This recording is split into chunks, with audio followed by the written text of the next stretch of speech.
Hi hello नमस्कार, मी काजल तुम्हा सगळ्यांचं परत एकदा आपल्या यूट्यूब चॅनलमध्ये अगदी मनापासून स्वागत करते। तर मला ना 2-4 कमेंट येतात सतत की अस्तर कुठून घेते, एवढे कपडे शिवते तर म्हणजे कसा भेटतो वगैरे, स्वस्त भेटतो असं। तर म्हटलं चला आज आणलंच आहे सामान तर तुम्हालाही दाखवते। ह्याच्या आधी पण एकदा मी दाखवलं होतं। तर ह्याच्यामध्ये बघा चेन वगैरे आणल्याच्या फिडिंग कुर्तीसाठी चेन लागतात ना त्या, आणि धागा। तर ही जी धागा आहे ना हा 300 मीटरचा आहे। तर हा मला 8 रुपयांना भेटतो एक, आणि जो मोठा आहे ना हा वाला जो आहे ना व्हाईट तो 15 रुपयांना भेटतो। याच्यामध्ये किती मीटर आहे, 800 मीटर आहे बघा, 15 रुपयांना भेटतो। पण हाच धागा म्हणजे 1000 मीटरचा, माझी एक मैत्रीण राहते इथे तर ती शिवते, तर तिला 1000 मीटरचा 8 रुपयांना पडतो वापीमध्ये। आम्ही दमणला राहतो त्याच्यामुळे दमणला महाग आहे, पण आता एवढ्या गोष्टीसाठी वापीला जाणं पण होत नाही। जास्त असेल तर खरं तर जास्तच आहे, कारण हे सामान आहे ना पूर्ण 3000चं आहे। तुम्हाला मी दाखवेनच पुढे काय काय आहे ते। तर धागे होते बऱ्यापैकी, तरी मी साधारणतः 25 आणलेत, 25 रील आहे त्याच्यामध्ये होते, पण तरीही आणले कारण कलर संपतात ना, तर कलरनुसार मग आणावं लागतं। त्यानंतर बघा आता त्याच्यामध्ये अस्तर आहे। तर मी जसं मी सांगितलं मी 10 मीटरची घडी आणतात आहे, 10 मीटर आहे पिंक कलरचं। हे एकदा काय खुललं ना तर ते बसवणं अवघड जातं। त्यानंतर हे रेडवालं पण 10 मीटर आहे, त्याच्यानंतर हे व्हाईटवालं पण 10 मीटर आहे, आणि हे वाईन कलरचं ते पण 10 मीटर आहे। तरी 10 मीटरच्या घड्या आहेत। तर मी व्यवस्थित आतमध्ये ठेवून देते, कारण एकदा खाली राहिलं ना व्यवस्थित ठेवलं ना मग ते बरोबर राहतं। असं टेबल वगैरे ना कपाट असं घ्यायला पाहिजे एखादं, ज्याच्यामध्ये अस्तर वगैरे बरोबर राहिलं ना, कारण मग चुरगळलं ना परत प्रेस केल्याशिवाय अस्तरवर कटिंगच करता येत नाही। त्याच्यामुळे आता हे बघा, हे मी काल रात्रीपासून काढले, तर इकडचं पाठ खुलून कसं चुरगायला, आता इकडची घडी आहे म्हणून ते जरा बरं दिसतंय। तर तो 10 मीटर 10 म्हणजे तो 40 मीटर आहे कॉटनचा। 27ला म्हणजे तसा 30 रुपये मीटर आहे, पण मला 27 रुपयाला मीटर पडतो हा कॉटनचा। आणि हाच वापीला घेतला तर 25 रुपये मीटर भेटतो, 22 रुपये मीटर भेटतो। पण आता वापीला जाणं होत नाही, माझ्याकडे स्कूटी असते ना तर मी गेले असते, ह्यांना दोघांना घेऊन जाणं म्हणजे ते मला लय झंझट वाटते। त्यानंतर हे आहे बघा, हे सुद्धा वाईन कलरचं आहे, हे 10 मीटर आहे, बटर क्रेप आहे, हे 35ला भेटतं, 40 रुपये मीटर असतं, पण मला हे 35ला मीटर देतात। त्यानंतर हे व्हाईट कलर पण 10 मीटर आहे, वाईन कलरचं 20 आहे, ते खालचं दान हे 20 मीटर आणले, कारण खूप जास्त त्या वाईन कलर ड्रेसच्या ऑर्डर आहेत। मिक्स आहे ब्लॅक वाईन, त्याच्यामध्ये हा त्याच्यामध्ये चालतोय। त्यानंतर हा राणी पिंक आहे, हा पण 10 मीटर आहे, हा रेड आहे ना हा पण 10 मीटर आहे। तर आता ह्याला ठेवायला जागा नाही आहे, त्याच्यामुळे याला मी आता आतमध्येच ठेवून देते।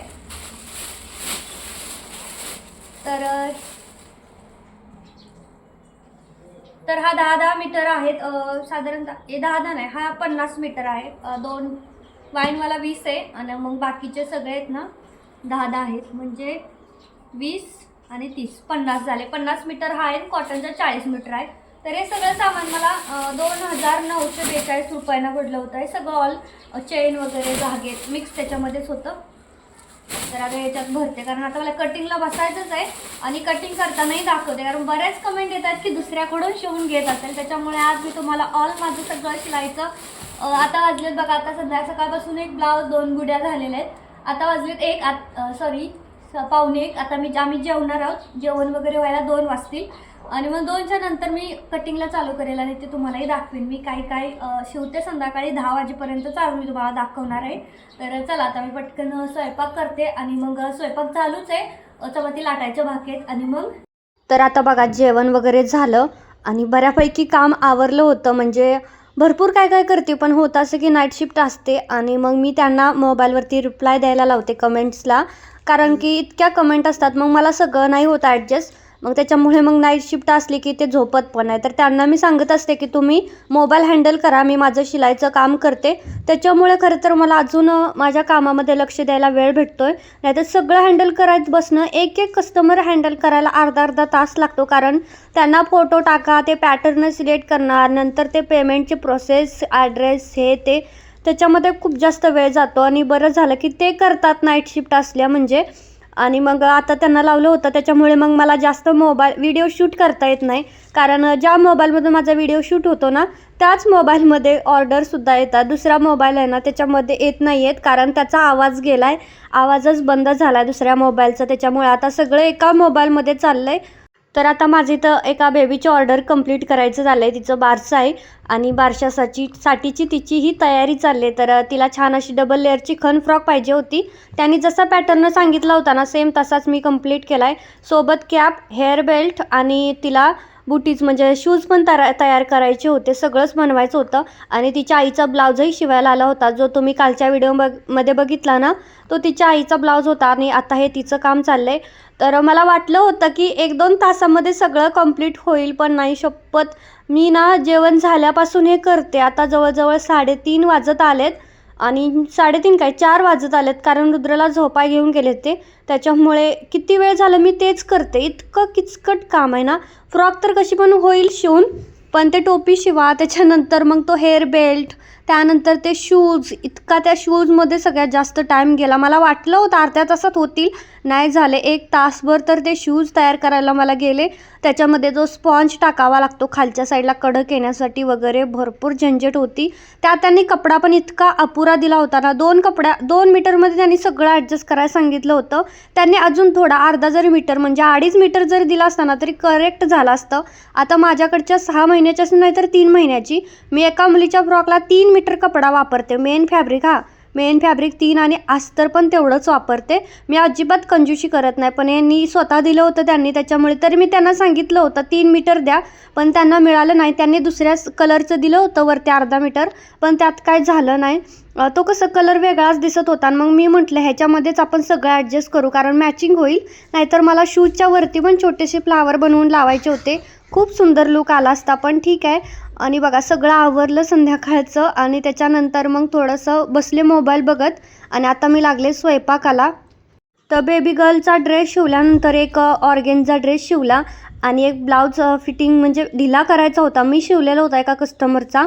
7-8 महिने झालं माझ्याकडेच पडला होता. आणि आत्ता ते आले आणि त्यांचं आता ऑपरेशन झालं आणि इतकी तब्येत वाढली, आणि तो काय त्यांना आता माप बसत नव्हतं. तर मग ते अल्टर करा, खूप ताप आहे. त्यांनी तेव्हाच नेला असता तर माझा हा ताप वाचला असता, पण त्यांनी काही तो नेला नाही. आणि आता मला वाटलं विसरल्या का काय, पण आल्या नेला. तर मग आता मला तो ढिला करून परत त्याला शिलाई करा, हे सगळं करावं लागलं.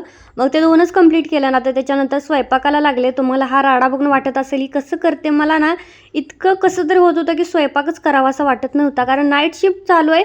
आणि हे दोघंजण सारखं काही नाही काहीतरी, ते कलिंगड सारखं, ते टरबूज सारखं, हे ते इतका किचनवरती नुसतं करून ठेवतात ना, की ते मलाच आवरता. आणि त्यात आता मी भांडी पण धुवत नाही, त्याच्यामुळे मला असं भांड्याचा राडा तर अजिबात आवडत नाही आहे. पण आता ऑप्शन नाही माझ्याकडे, कारण मला सगळं ॲडजस्ट करणं होत नाही. आणि त्या एक टायमिंगलाच भांडी धुवायला येतात, म्हणजे संध्याकाळी येतात. मग सकाळपासूनचे संध्याकाळपर्यंत भांडी तसेच राहत आहेत. आणि आता मी इथं सगळंच खिडकीवरचं वगैरे आवरते, कारण इतका राडा झाला होता ना. काही ना काही इकडचं उचला, तिथंच खिडकी ठेवा, इकडे ठेवायचा कंटाळा आला की त्याच्यामुळे होतं आहे. पण काही नाही, आता हे थोड्या वेळानं ते आल्या की मग सगळं क्लीन करतात आणि मग पुन्हा नव्याने स्वच्छ दिसतं. आणि सकाळ उठल्यानंतर मेन म्हणजे रुद्राचा टिफिन वगैरे बनवायला फ्रेश वाटतं मला. संध्याकाळचं तर चालतं, कारण इतका स्वयंपाक राहत नाही संध्याकाळचा. आणि हे सगळं आवरून, किचन पण खूप छोटं आहे त्याच्यामुळे राडा पडतो. थोडंसं मोठं म्हणजे तसं एल स्टेपमध्ये आहे, पण पसराट पाहिजे होतं, पसराट नाही आहे, खूप असं जवळ आहे. तर आता माझं जेवण वगैरे झालं ना, आता त्या भांडी धुवत होत्या आणि तोपर्यंत म्हटलं चला बाकीच आवरूया. आणि तुम्हाला सांगते अक्षरशः मला पिक्चर बघायचा इतका नाद आहे. मला सिरियल अजिबात आवडत नाही, पण पिक्चर मी रोज 1-2 तरी बघायचे. पण जेव्हापासून हे काम सुरू केलं आहे तेव्हापासून एकही पिक्चर बघितला नाही, आणि आज फायनली बघितला. खरं तर छावाचा ट्रेलर बघितला ना, तेव्हाच मला तो पिक्चर बघायचा होता, पण जाणंच होत नाही आहे, कारण 3 तास तिकडेच जातात. तर म्हटले चला घरीच टी व्हीवरती आपण घेऊया टेलिग्रामवरून आणि बघूया. म्हणून मग टेलिग्रामवरूनच डाउनलोड केला आणि टी व्हीला लावला होता. आणि इतकं लक्ष तिकडंच जात होतं की इकडं हात आकडून बसत होते. तसंच नाही तर जिथे 4 ड्रेस कटिंग व्हायचे तिथे माझे 2च ड्रेस इथं कटिंग होत होते. एकच होत होता, कारण तिकडेच अर्धं लक्ष, एकदा तिकडे लक्ष गेलं की खाली बघूच वाटत नाही कपड्याकडे, असं होतं आहे. आणि पिक्चर पण खरंच खूप छान आहे बरं का, म्हणजे खूप मस्त आहे. बघण्यासारखा तर आहेच, पण खूप काय काय आहे त्याच्यामध्ये, तुम्ही तर बघितलंच असेल. आणि मला खरं तर ट्रेलर बघितला ना तेव्हाच बघायची खूप इच्छा झाली होती. मेन म्हणजे रश्मिकाने काम केलं आहे त्याच्यामध्ये, त्याच्यामुळे मला तसे मला तिचे पिक्चर खूप आवडतात. त्यामुळे मग मला तो बघायचाच होता पिक्चर आणि आज फायनली तो मी बघितला. तुम्ही बघितला का नाही कमेंट करून नक्की सांगा.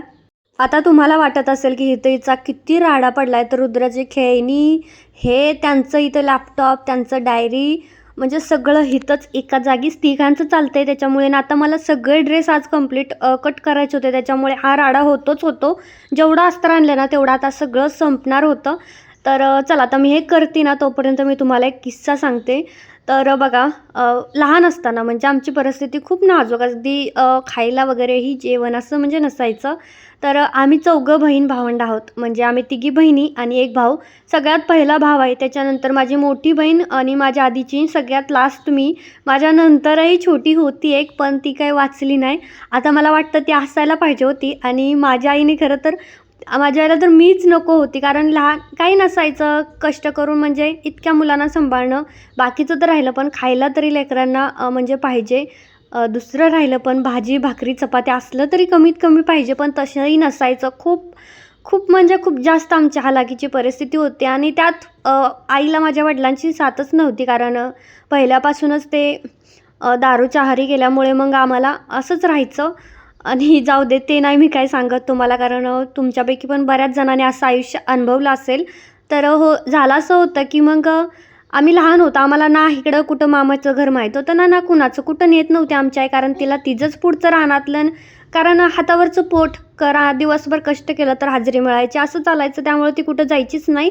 आणि मग माझी बहीण जी सगळ्यात मोठी होती, आता मी सगळ्यात लहान आहे, त्याच्यामुळे मला काय कळतं आहे.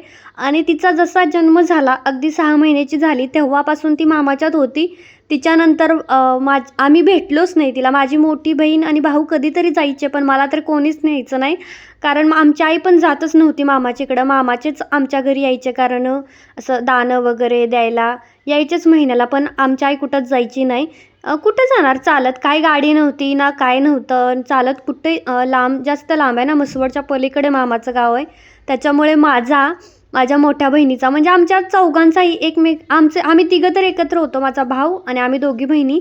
पण माझी मोठी बहीण आहे ना माझ्या भावाच्या नंतरची, तिचा आणि आमचा काहीच संबंध नव्हता. आम्हाला तरी म्हणजे माहीतही नव्हते की आम्हाला म्हणजे आम्हाला मोठी बहीण पण आहे, कारण मी तर लहान होती, मला काय समजतंय तेव्हा. आणि त्याच्यानंतर माहीत झालं की मोठी बहीण आहे, पण ती कुठं असते हे बी माहीत होतं. पण ती कशी दिसते मी तिला बघितलीच नव्हती कधी, म्हणजे कधीच नाही बघितली. आणि तिचं लग्न ठरलं 10वीत असताना, तिचं लग्न ठरलं बहुतेक का 11वीत असताना. म्हणजे तेव्हा जरा लवकरच लग्न व्हायचं, 17-18 वर्षातच. तिचं पण 17च वर्षात बहुतेक झालं होतं का 16 वर्षात झालं होतं माहीत नाही. तर असंच काहीतरी झालं होतं.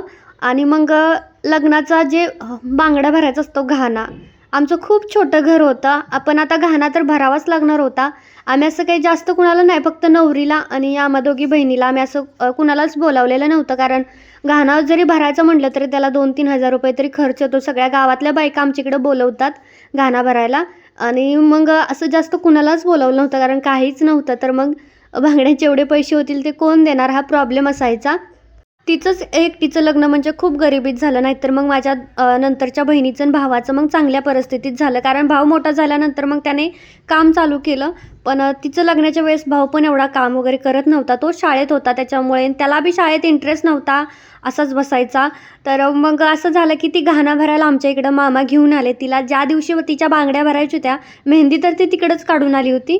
ज्या दिवशी बांगड्या भरायच्या होत्या त्या दिवशी ती आली इकडं, आणि त्या दिवशी अक्षरशः मी तिला पहिल्यांदा बघितलं.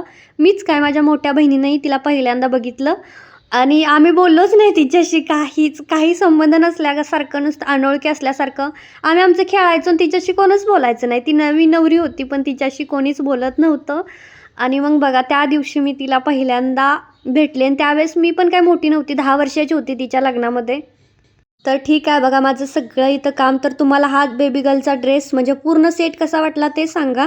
आणि इथं जवळजवळ सगळे ड्रेस कंप्लीट झाले. जवळजवळ मला वाटतंय 14 ड्रेस होते, कारण 3-3 कॉम्बो होते, म्हणजे दोघी बहिणींचं आणि बेबीचं असे 3 कॉम्बो होते, आणि बाकीचे मग असे होते. साईज लक्षात राहण्यासाठी प्रत्येक पाकिटात मी ती साईज टाकली लिहून की ही हा साईजचा आहे, कारण कळणारच नाही शिवून झाल्यानंतर की कुठला कोणाचा आहे, त्याच्यामुळे. आणि अजून कटिंग करायचं किती बाकी आहे बघा. हा 3 पीस आहे, फ्रॉक आहे, त्याच्यानंतर हा ड्रेस आहे, हा व्हाईट आहे, त्याच्यानंतर हा दुसरा व्हाईट आहे आणि हा व्हाईट आहे. इतके अजून कटिंग करायचे आहेत. तर आता हे उद्याच करते. तर कसा वाटला ब्लॉग मला कमेंट करून सांगा. आवडला तर लाईक करा, शेअर करा आणि चॅनललाही सबस्क्राईब करा. भेटूयात उद्या. Bye bye.